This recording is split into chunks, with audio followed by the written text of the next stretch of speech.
Code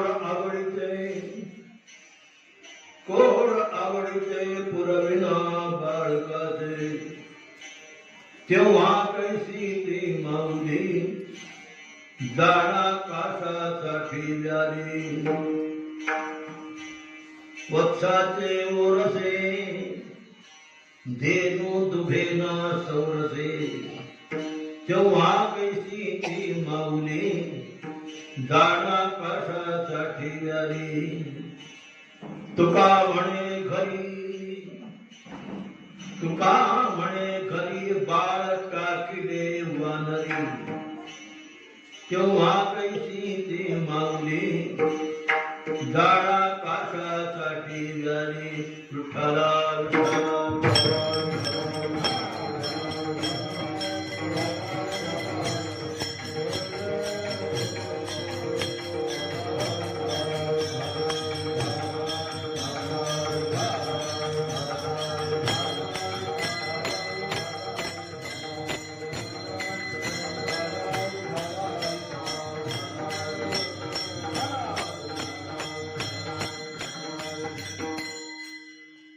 Shri संतातिये माथा चरणारे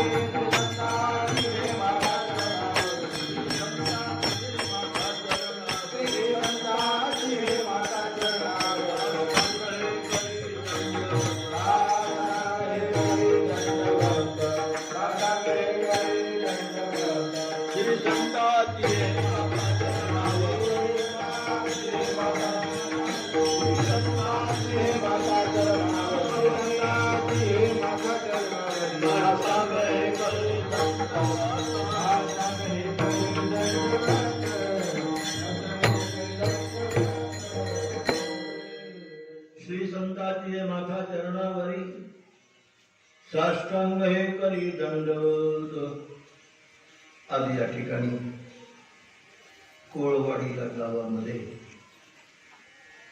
यद्यपि बराचसा प्राचीन संबंध आहे आपला यांचा तरी पण मध्ये असा एक काल उदित झाला ज्या कालामुळे माणसं एकमेकाला विसरल्यासाठी झाली. त्याचं नाव कोणता डाऊन? कोणता डाऊन? तो लॉकडाऊन. या डाऊन म्हणजे सगळं डाऊन झाल्यासारखं झालं. आता यद्यपि लोक आता संपलं म्हणतात तरी पण सरकारवर डोकं काढतात. अजून तिसरी लाटी झाली. ते लहान लेकरू असतं माय बापाचं काय करत नाही. पाहुण्यानंतर इकडे गोळ्या मारत म्हणतात एकच ते आईने जवळ औषध असतं. बाळा गप्पा तुला बागुल वाजवू देईन. कार्ट्याला बागुल माहितच नसते. गप्प बसते.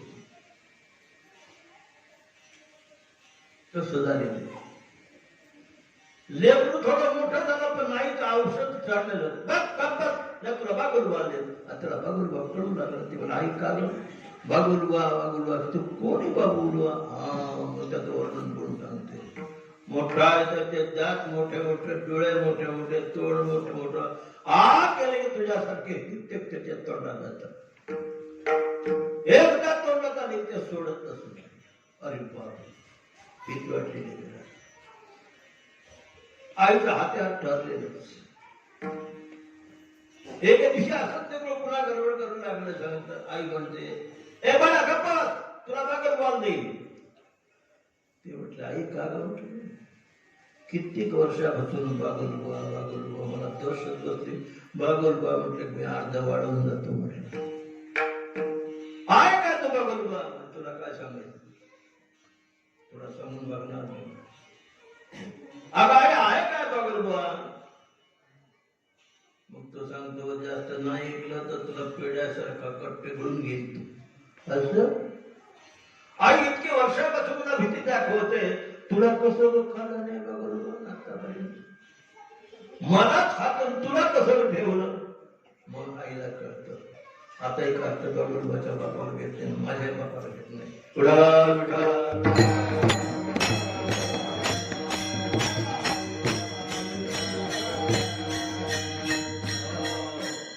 तसं आता बागलबुवा सारखं झालेलं. कोणी मोठा डॉक्टर नाही यावं गावामध्ये सगळे तपासावं सांगलं का तिसरा बागलबुवा येणार आहे. डॉक्टर साहेब परत आता काय सांगावं आणि कोणी सांगत नाही खरं काय काय होईल कोणालाही सांगत. डॉक्टर काय देव आहे. त्याचं तुम्हाला म्हटलं वैद्य वाचा होती जेव्हा तरी कोण जात देव. जर वैद्याला आणि पेशंटला वाचवता आला असतं तर मग देवाची पूजा कमी केली असती. याचा अर्थ तुम्ही आपल्या पायरीनं राहा, ते आपल्या पायरीनं राहतात. विठाला विठाला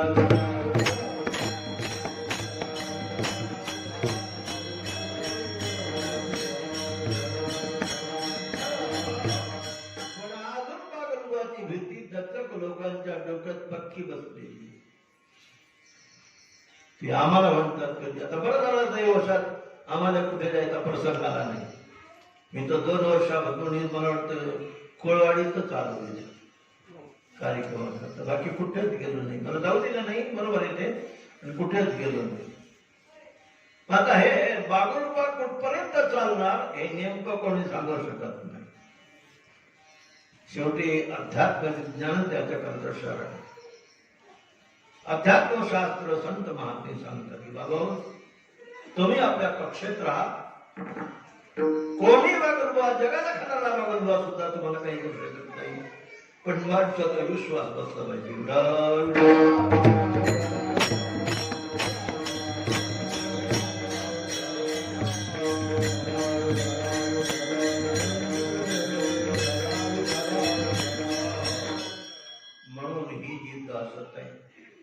या दहशतीमध्ये बरेच लोक धक्क्यानेच गेले की धक्क्यानंच मावळले. त्यांचे जीवलग असणारी आणि म्हातारी ती सुद्धा त्या धक्क्यात गेली. त्याचं नाव काय होतं?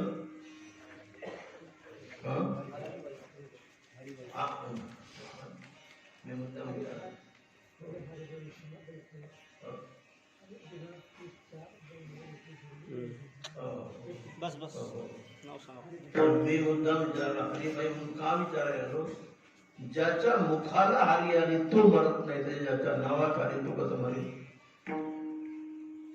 आपण अजून पाहतो वेदमंत्र म्हणत असताना अगोदर हरी ओम गणानां गणपती हवामहे अगोदर हरी म्हणतो. पण वेदमंत्र सुद्धा वेदाला गाण्याकरता प्रारंभ करतात वैदिक लोक, त्यावेळी हरीचा उच्चार करतात. अगोदर हरी याचा तो यद्यपि ओम हे सगळ्याच्या आधी आहे हे मान्य आहे, पण असताना सुद्धा त्या ओमला सुद्धा धक्का देण्याकरता हरी पाहिजे अगोदर. पण तिथे हरीचा उच्चार करायचा म्हणून ज्या हरीचा उच्चार केला असताना सगळंच भय पडून जातं खऱ्या दृष्टीला. पण आता ज्यांचं नाव हरिबाई आणि हरिबाई या काळाच्या तळपेटात झाला कोणी येत नाही. काळाच्या तळपेटात हरिबाईचीच बदनामी का करायची. येथे नाही उरो आले आवाज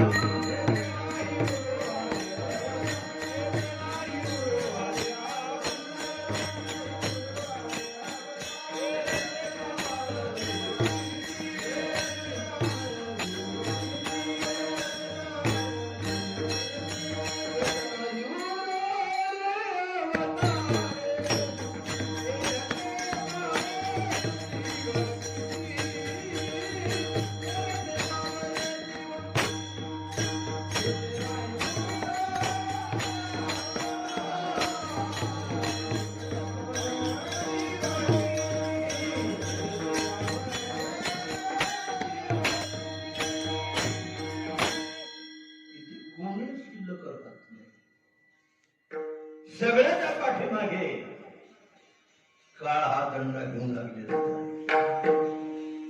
मग जो मागे लागलेला आहे त्याच्याकरता साधू सुंदर सांगतात, हे जागवा, उठा उठा. जागे अरे आता शनरिगा पंढरीनाथा का अरे उठा जागा पाठी आले मोठा वेळ मागे जाणार कोण म्हणजे काळ आहे म्हटलं. मग त्याच्याकरता काय केलं पाहिजे? काळाचा जो बाप आहे त्याचं स्मरण केलं पाहिजे. त्याचा बाप कोण? परमात्मा. भगवान परमात्मा त्याचं भजन केलं पाहिजे म्हणजे काळाचे काही चालत नाही.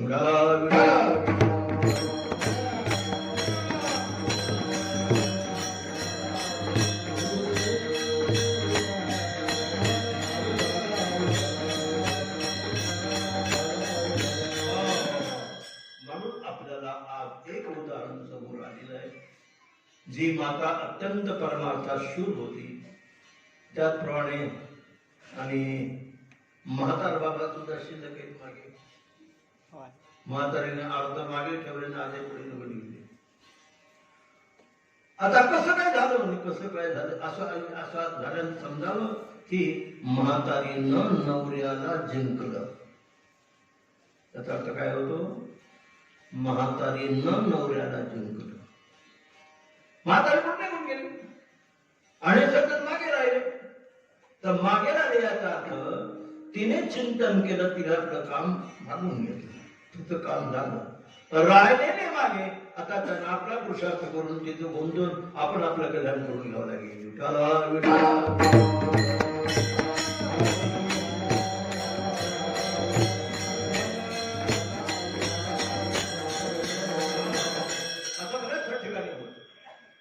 पुरुष मागे राहतो आणि स्त्री अगोदर निघून जातो. कोणी जावं अगोदर हा प्रश्न अजून वेगळा करतो.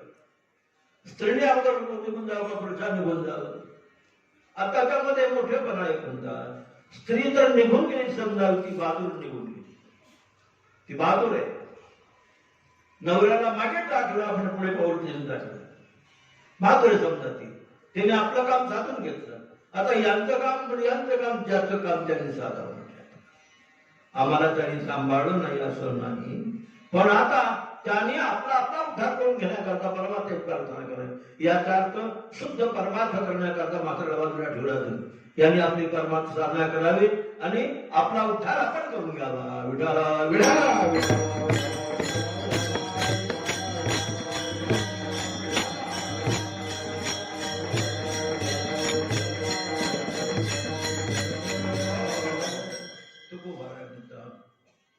सुंदर त्याचा निरूपक करतात. बघा म्हटले कोण आवडीचे पुरविना बाळकाचे तेव्हा कैसी ती माऊली जाणा काशासाठी व्याली. हे बा कोण आवडीचे लेकराचे खोड कोते पूर्ण करणं आयुष्य काम. लेकरांना जेवढे काही यांनी पूर्ण कौतुक करायचे तेवढे आईनं पूर्ण करायला. आणि जर तिने कोण कौतुकाने पुरे नाही केले तर तिच्या मातृत्वाला धक्का लागतो. मग आई कसं म्हणते? आई कसं म्हणता येते ना? तर ज्या ती आई त्याने लेकराचे सगळे वेळे पूर्ण केले पाहिजे, गुण कौतुक पुरे केले पाहिजे, तरच ती आई, तरच तो पुत्र.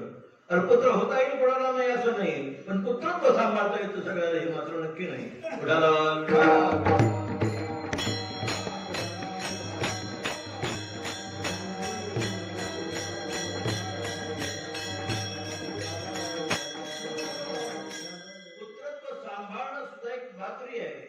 पुरुषार्थ आहे.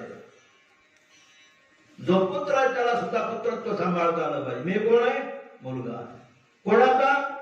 आमच्याचा. ठीक आहे, तुझ्यावर जबाबदारी आहे का नाही? आहे म्हटलं. त्याच्यावर का जबाबदारी आहे? त्याच्यावर जबाबदारी आहे. तसं तर असतं पुढे एकच पुत्र मायपोटी आणि हानी स्वर्णी उत्तरी पुढ्या पोटी. हे कशाला म्हटलं असतं?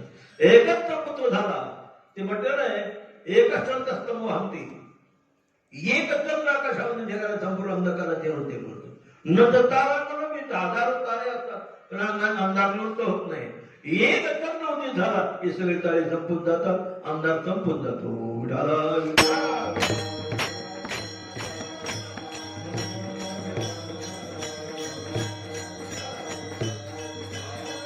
तसंच या ठिकाणी बालकाला सुद्धा आपण आपलं कर्तव्य पूर्ण केलं, पार पाडलं म्हणजे आपल्या कुळाचा उद्धार केला म्हणजे त्याला येण्याची साखर झाली. नाही तर जन्माला येणारे खूप आहेत की मुर्गी के कूद घने आगे पीछे थाड कोई चिल्ली ने गई, कोई गिल्ली ने गई, हो गई 12 गाठ. किती मुलात पडले? अर्धा डझन. वा वा वा. मग अर्धा डझन मुलं काय करतात? म्हणजे प्रत्येकाचे उद्योग वेगवेगळे. कोणते उद्योग आहेत? म्हणे कीर्तन सांगण्यासारखे नाही, मी सांगत नाही.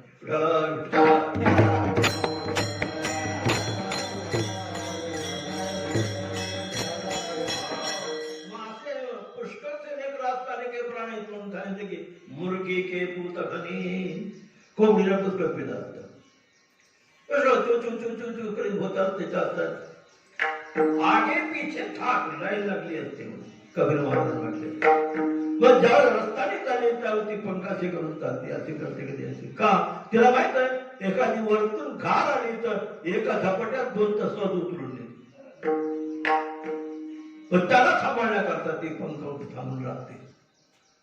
एवढं तर थांबवू शकते का? ती नाही थांबवू शकत. तेव्हा आल्या बरोबर ते सगळं जेवढ्या जवळ येतील त्याच्यात एक झपट्यातच घेऊन जाते. त्याच्याकरता आई बापाला सुद्धा काळापासून सांभाळता येईल, सांगता येत नाही. काळाची एवढी पडेल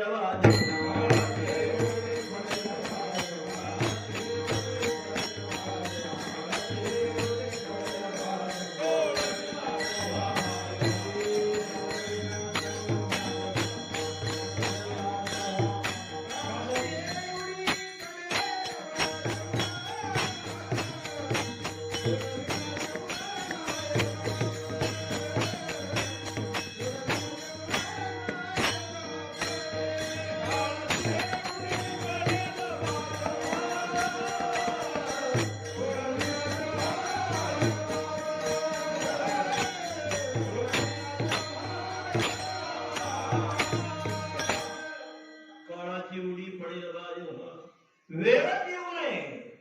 साधू संत नाव घेऊन त्याला अगदी डिटेल बोलतात. हे बा वेळच येऊ नये. तुला वाटतं का सांभाळतील?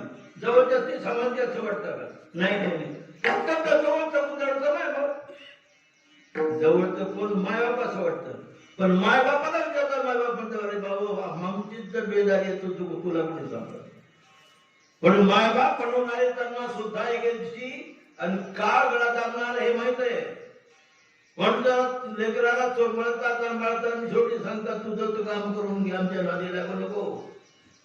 आणि घरातच शेवटी मायबापाला हे म्हणावं लागतं की तुझं तू जर भला करायचं असेल तर नाम चिंतन करणं. कारण काळ आला जवळी तो जवळ आलेला आहे. कोणाला तो धक्का सांगता येणार नाही. म्हणून आपली आपल्याप्रमाणे आपली हित करा, आपलं चिंतन करा आणि आपलं काम साधून घ्या.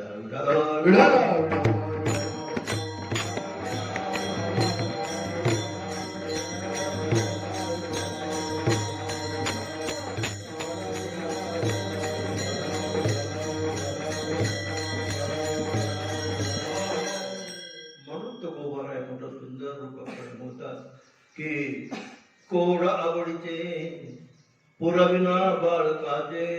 लेकराचे कोड कौतुक जर मायबापाला नेसा करता येत नाहीत, पूर्ण करता येत नाहीत, मायबाप का पण आवडले?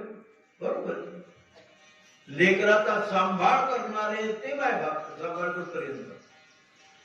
कुठपर्यंत मला पण सांभाळ नाही. सांभाळ तितक्या सांभाळ 2 प्रकारचे आहेत. आपल्या घरापर्यंत सांभाळ एक आहे. पण सांभाळ खरा कोणता? ज्यावेळी यमराजाची स्वारी येते त्यावेळी त्यांच्यापासून राखण करून आपण आपला सांभाळ करणं हे सगळ्याला जमत नाही. ते सोडवणार तेव्हा कोणी मायबाप नाही, कोणी सोडू शकत नाही. सोडण्याकरता कोणी जो येईल तो सुद्धा त्याच्या चंगळमध्ये जाईल. उलट्या करता त्याचे येण्याच्या अगोदर रडत असते आई बाप रडत असतात इकडाकडे पाहून कोणा करता त्याच्या करता नाही. माझा पाळ्यावर ते रावतं यांनी राहावं. तुम्ही नसं चालले का? नाही नाही नाही मी म्हणून ते म्हणून उठाला.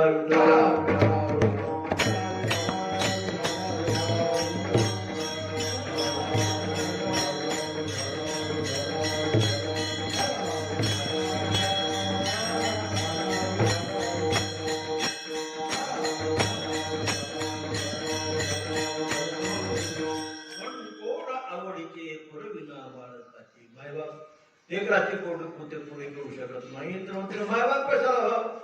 तेव्हा कैची ती माऊली कशा करता जन्म द्यावा जाणा कशाचा ठेव्याली का तिने जन्म दिला म्हटले आम्हाला असं माहित असतं का मी तुझ्या पुढे जन्म घेतला नसता तुझ्या पुढे जे आपली जन्म घेतला त्या मला विश्वास होता की तू आम्हाला काळाच्या तडाख्यात उभाच होते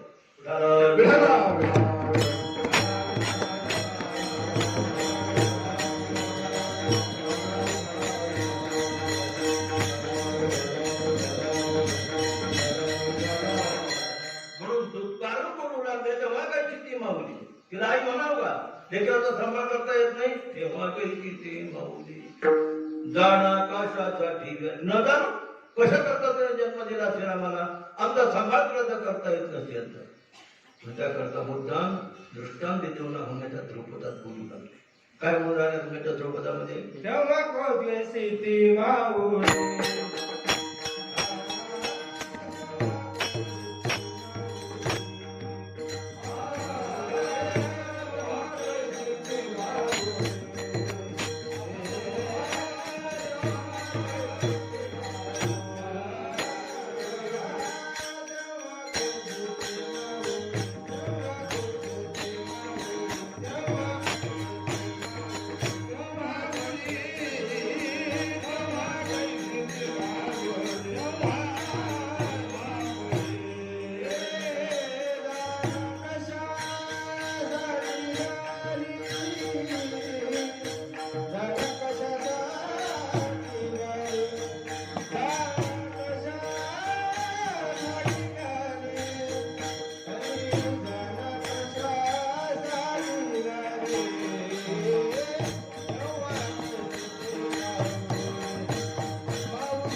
बघा म्हणजे तुम्हाला अरुणाच्या स्त्रीच्या चरणात पुन्हा दृष्टांत आहे कोणता दृष्टांत आहे विसर्जन कोणतं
काळ उचलून येतो त्याला किती ताटात कट होते याची सुद्धा कल्पना पडत नाही सांगू लागले वत्साचे वरसे धेनु दवेना सवरसे जस गाय आहे तिथं वासरू आहे. आता गाय आणि वासरू हे तुम्हाला सांगतात की कधीच नका विसरू. काय बाजू या दोन्हीचं किती प्रेम असतं. धरून झाला याच्यामध्ये एखादा वत्स जवळ नसेल तर त्या गाईला कोणत्या प्रकारचं अन्न खाणं सुद्धा गवत खाणं सुद्धा बरं वाटत नाही. पण असं झालं का कधी वत्साच्या मुळे आईनं काय केलं की त्या वासराचा पाना चरून घेतला. का त्याला द्यायचं नव्हतं. नाही नाही नव्हती गाय नाही म्हटली. गायच आहे आणि त्याची खरी मायच आहे तर देनो तुबे ना सौरसे त्या वासरा करता मालका करता पाना चरून घेण्या गाई एक गोष्ट काय मालका करता. बऱ्याच ठिकाणी मालक पाणी घेऊन बसतो इकडून पळत इकडून पळत ते पाय होतं ते उन्हात होतं ते पण तरी पण दूध काढता राहत नाही. एखाद्या असा प्रसंग येतो जे टोरात येते त्याचा गुडघा पडतो भांड तिकडे जाऊन पडतं आणि हे येतो उतार पडतं. एवढं कधी झालं तर का कधी वाटतं त्याला आता याच्यामध्ये दूध काढायचंच नाही कधी कधी धंदा चांगला नाही म्हटले मुलगा फोडला नाही. त्याला चुपकाराम छोटी काम करून घेतो प्रेम संपादन करतो. उठाला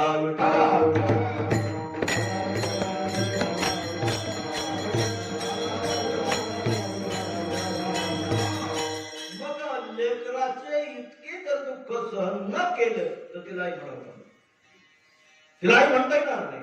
लेकराचे जेवढे काही कोणकोणते उपरास पुढे करतात त्यात इतके दुःख होतात त्याच्यामध्ये आई बाबाला काही वाटलं नाही वाटतच नसतं.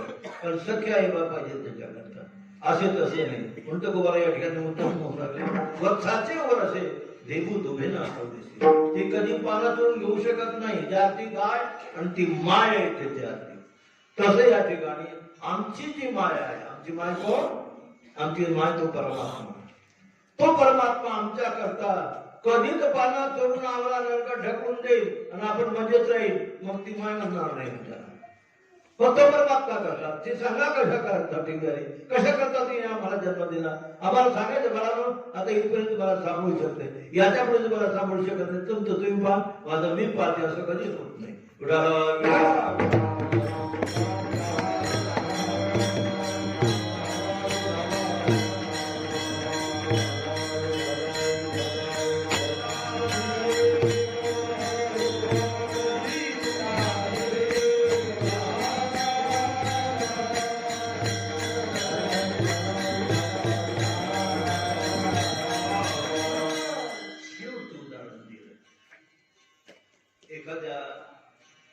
हे झालं काय वाचलं पण शेवटी उदाहरण देतात की वानराचं उदाहरण देतं. वानर एवढं प्रेमाचं वेळ असतं तिला बारीक बारीक पिला असतात वाणीला त्या पिलाला ते कोणत्या हातीमध्ये सोडित नाही. आपल्याला वाटतं बाहेर आपल्याला बघा वाटतं त्याला ते उड्या मारता बदलून तिकडे तिकडं पण थोडस लांब गेलं की पटकन होतात त्या पोटाला होते. का वाटते एवढं मोठं प्रेम असतं. मग कधी त्या वानरीनं आपल्या बालकाला फांदी ठेवले का बाळानो तुम्ही दोघं दिलं होतं मला वाटतं एक माकडी होते सांगितलं बाळानो तुम्ही तर सांभाळा या फांदीला धरून बसा पाऊस आहे पाणी आहे काही तुम्हाला त्रास होईल इथं तुम्ही चिटकून नाही आला मी आता तुमच्या करता चारा पाणी घेऊन येते अशी वानरी कधी म्हणलेली कोण्या वानरीला अशा तिला झाडावर धरून ती गेली का चारा उडकायला का असं झाले का कधी कधीच नाही म्हणून अभंगाच्या शेवटच्या आकाश शेवट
बाळ टाकीने बांधली. अभंगाकडे पाहिलं तर प्रत्येक अभंगाचं प्रथम चरण म्हणजे पूर्वार्ध म्हणजे प्रश्न आहे आणि उत्तरार्धामध्ये त्याचे आक्षेप आहे. जसे तुमचा तुका म्हणजे घरी बाळ टाकली म्हणाली कधी वानरी बाळ ढेकळा टाकून जाते का निघून दिवस येते बाळाच्या कामावरून तुम्ही मी तुम्हाला चारा पाणी घेऊन येतो नाही म्हणून त्याला सांभाळ करावाच लागतो त्याचा. तो गोबरा या नियमानं देवाला आक्षिप्त मानतात. देवा आमचा तुझ्यावर आक्षेप आहे. तो आमचा सतत करता करता हातात कोण आहे तू तेच म्हटलं. मग जिथे कुठे आम्हाला संकट येईल त्या संकटाला तोंड देऊन तुला आम्हाला वाचवावं लागेल. आम्हाला काळाच्या जबड्यात जर लुटून दिलं तर सर्वसामान्य आणि आम्ही तुझे भक्त याच्यात अंतर काय नाही. आम्ही तुझे भक्त आहोत ना, आम्हाला त्या काळाच्या जबड्यातून वाचवायला पाहिजे. आणि तू जर नाही वाचवलं तर आम्ही मग तुला देव म्हणणार नाही, तू आम्हाला भक्त म्हणू नको.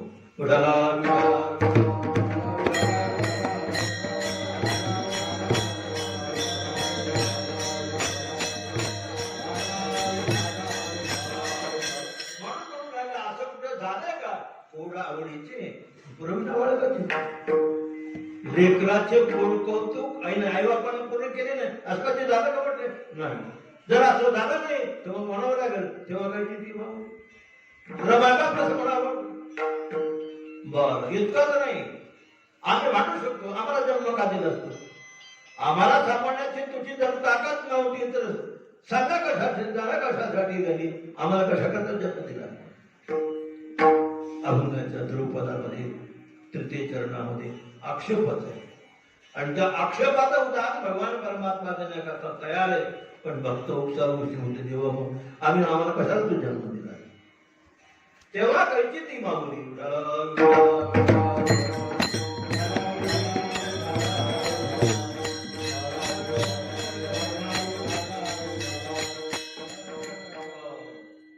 तिसरं उदाहरण दिलं वत्साचे वर असते. वत्साला भूक लागली वास्त्राला भूक लागली दूध पिण्याकरता आईच्या जवळ गेलं. आईने काय केले पानं करून घेतलं. अशी आई पाहिजे नाही. अंधार असं कळत असेल तर तिला भांडायला हटत नाही. कशा करता मला जन्म दिला सांगा का जाणा कशासाठी गेली. अरे आम्हाला जन्म का दिला तो तुला तर पानात सोडून घ्यायचा होता म्हणजे आमचं कल्याण तुला करायचं नव्हतं आम्हाला जन्म का दिला असं तो गोरगं. एवढंच नाही तो का म्हणे घरी बाळ टाकली म्हणे शेवट उदाहरण वानरानं कधी आपलं लेकरू झाडावर ठेवून दिलं काय.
घारुडे आकाशी घारुडे आकाशी छत्रपतीचे पिरापास तुकाराम महाराज. बरं आपल्याला काय एकूण तात्पर्य एकच आहे ती कधी पिलाला सोडून जाते आणि जाईल तर त्याचं तात्पर्य एकच आहे. मग तेव्हा काय ती मागणी आई बसते बघती आई म्हणत पूर्ण सांभाळ करावं लागेल म्हणून तिने दृष्टांतामध्ये गोबरायला पूर्ण सांभाळ करण्याची जबाबदारी घेतली आणि त्याच्यात म्हणतात की भगवान हे पा या सर्वांचा सांभाळ करणं माझं काम आहे. मी सगळा जन्म देणारा ना. येतो वायुमाने भूतानि जायन्ते येन जाता जीवन्ति यत्रैंत विभ्रंति तत्कर्म तत्त्वजिज्ञासत्व. शास्त्र सांगतं की जन्म स्थिती लय सगळा माझ्या करावं. या सगळ्याची उत्पत्ती स्थिती लय करणारा कोण नाही आहे म्हणते. सगळी जबाबदारी कोणावर माझ्यावर जबाबदारी आहे. आणि याच्यानंतर मध्ये जबाबदारी चुकली तर मग तू आमचे जन्म का दिलास आम्हाला. तेव्हा काहीची ती मामली जाणा कशासाठी व्याले पण याच्या करता तुकोबारांच्या जबाबदारीने बोलतात. आपण जर अशा परमात्म्याच्या जवळ गेलो, आपण त्याच्या पोटी जन्म घेतला त्याच्यानंतर आणि त्याच्यानंतर त्याने आपला सांभाळ न केला तर समजायचे की मग त्याला तो एक प्रकारचा दूषण आहे. तेव्हा होऊ शकत नाही.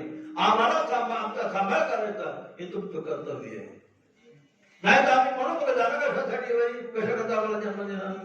म्हणून त्याकरता या ठिकाणी अभंगाच्या त्यांनी चरणाच्या हेच म्हणायचंय की आम्ही जर आहोत आणि तू आमचा रक्षण करताय तर आमचा बाल बागाने झाला पाहिजे.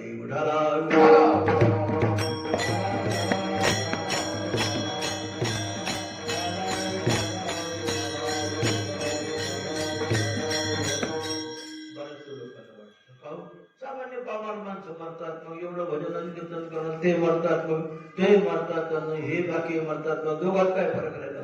दोन्हीची सती झाली की म्हटले नाही. मरण हे अदृष्टाच्या अधीन आहे. त्याला देव काय करू शकत नाही. फक्त तर आज भारत दर्शन करी हे तुझं एवढा अदृष्ट आहे. इतक्या वर्षापर्यंत तू जगणार आहेस. याच्यानंतर तुला काही बाकी करता येणार नाही. हे तुझी तुला जाणीव करून देतो. याच्यानंतर तुझ्या पुरुषार्थानं तू जिवंत आणि जीवन संपल्यानंतर तुला एके दिवशी जाना पडेगा.